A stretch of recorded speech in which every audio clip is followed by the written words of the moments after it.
What is up, people of the internet? It is me, Real American Politics, back in with a new video, and today, it is finally time that we do a deep dive video into all the Alaska races. That is right, folks. We're finally going to be discussing not only the Senate race happening in Alaska, but also the congressional races happening in Alaska. Yes, the special election counts.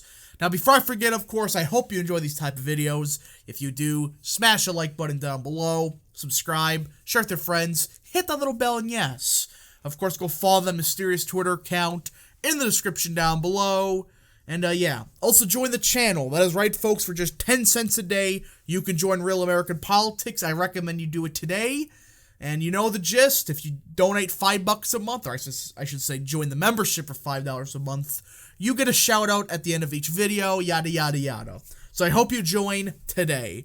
And also for the election night stream, that'll be up tomorrow. It's gonna be a very quick stream on Tuesday, because while the Alaska elections are actually fascinating, I'm not staying up just for us to wait 5 weeks, because Alaska's election system, we'll get to it in today's video. So, let's get into it. So, obviously, Alaska has, for once, a couple of interesting elections. I know, this is a shocker. We have 3. Technically, there's 2 that's official. The other one is the special election for Don Young, who passed away earlier this year. But the point is that the main race, of course, is the Senate race. And we'll get to that action last. First, we're going to actually talk about the mess that is Alaska's election system. Talk about the congressional race first. So let's start with the special election. You know, I hate gimmicks. And that's exactly what this stupid election system is in Alaska. If you don't know, Alaska uses ranked choice voting, but on acid. Like, it takes some of the good parts. Like, okay, ranked choice voting is a positive to a lesser extent for, I would say, primary races. If it was for primaries, I could understand it. But for general elections, it's a stupid idea. And, well, the Republican, or I should say, the state of Alaska, with the help of Republicans, quote-unquote Republicans like Murkowski, promoted this ranked choice voting system in Alaska. Now, that's not the problem. If it was just for primaries and all that good stuff, that's not the issue. The issue is it creates this nightmare situation where there is a primary, technically a quote-unquote nonpartisan blanket primary. I call it blanket primary, some call it nonpartisan primary. And the top 4 candidates move on to the general election. And then it becomes ranked choice voting. You realize how stupid that sounds? Just think about that for a second. The top 4 candidates move on, and then we have a ranked choice vote general election. I hate this system. Sure, it brings out a lot of memes, but it's still a dumb system. I hope no other state does it. And a lot of voters apparently in Alaska that voted for it, it came through a referendum, they didn't realize it meant this. They thought, oh, the primaries would get the ranked choice voting. No, it's all this. And while we had the first results for the system, I think a couple months ago, I think it was May, when they had the special primary, of course, Sarah Palin took first, who is, of course, also running the actual election, which is just why. But point is, Sarah Palin got 27% of the vote in the primary, which actually way better than the Alaska Survey research poll conducted only a couple weeks prior said. They said Palin would only get 19% of the vote. She got 27%. And that's key, because we'll get to the Senate race in a second, because that might be the difference for getting rid of a certain loser in the Senate election. But for the congressional race, the special election, I see it as this. I think that, end of the day, I think Palin does end up pulling it off. It's going to be close, but I do think she just barely does. But seriously, these polls that, they have, Peltola, I think they say the name, Peltola as, the main frontrunner, and, Sarah Palin as third. That's kind of egregious. I mean, yes, there's a lot of endorsements for Begich, I think to say his name, who isn't bad. I just like Palin more. But either way, I do think, based on the fact that Palin overperformed polling by quite a bit, I think Palin is going to for sure reach the second round. It's a matter of who she goes against. Preferably it's against the Democrat, but there is a chance it is against Begich. But we know with polling, it's a train wreck. And well, Alaska polling, a complete nightmare. Even before the year of 2016, Alaska polling, good luck. You can't poll these voters. Look, Wisconsin polling's bad enough. But imagine that on steroids, and you have to contact half the state that doesn't even know what a telephone is. That's essentially Alaska polling in a nutshell. There's only one polling firm that really does polls in Alaska. Alaska Survey Research. And this cycle, they vastly underperformed Palin, or I should say, undervalued Palin's performance. That is why I do think Palin does end up running away with it in the second round, because she's more than likely going to go against the Democrat, and she would win easily. So the special election, in my opinion, I'll give official predictions tomorrow.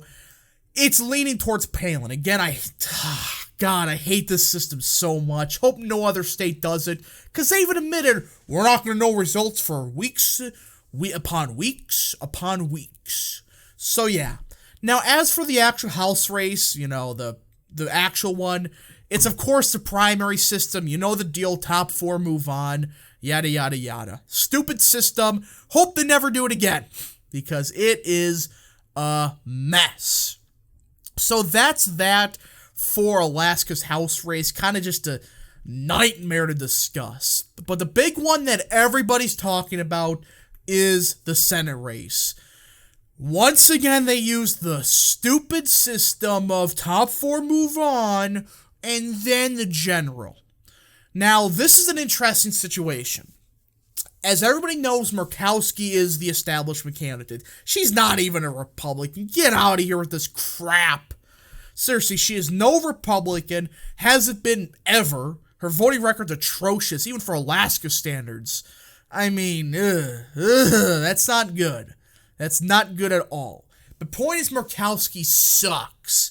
And there is an America First candidate here in Kelly Tshibaka. I call her Chewbacca because close enough. And I think she has a legitimate shot of winning. Now, the polling has, Lisa Murkowski at 38%. This is assuming that basically every Democrat in the state of Alaska, so enthusiastic to vote, they vote for Murkowski in 99.9% margins. And it's also assuming a huge chunk of the Republican vote goes to Murkowski.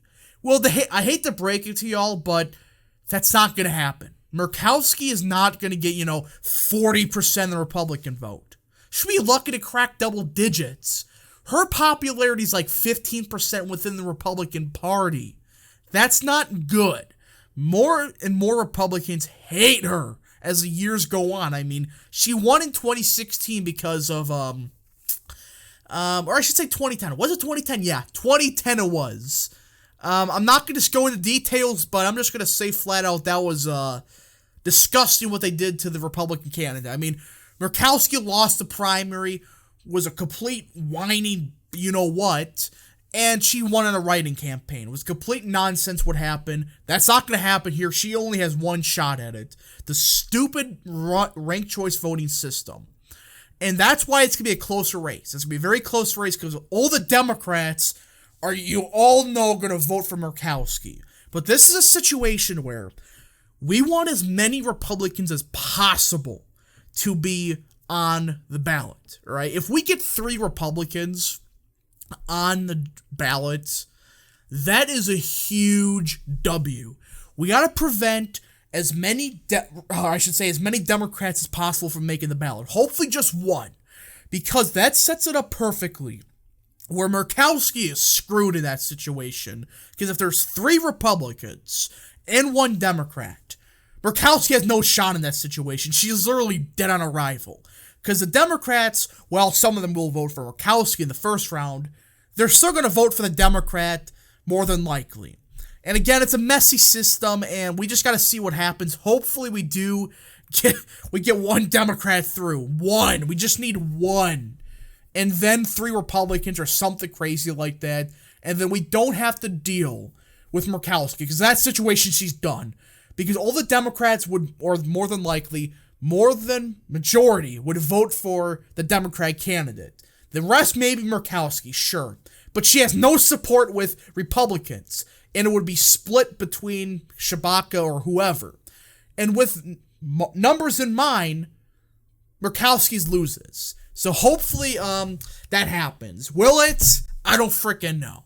Anyways, folks, I hope you enjoyed this video. If you did, smash the like button down below, subscribe, share with your friends, hit the little bell, and yes, of course, go follow the mysterious Twitter account in the description down below.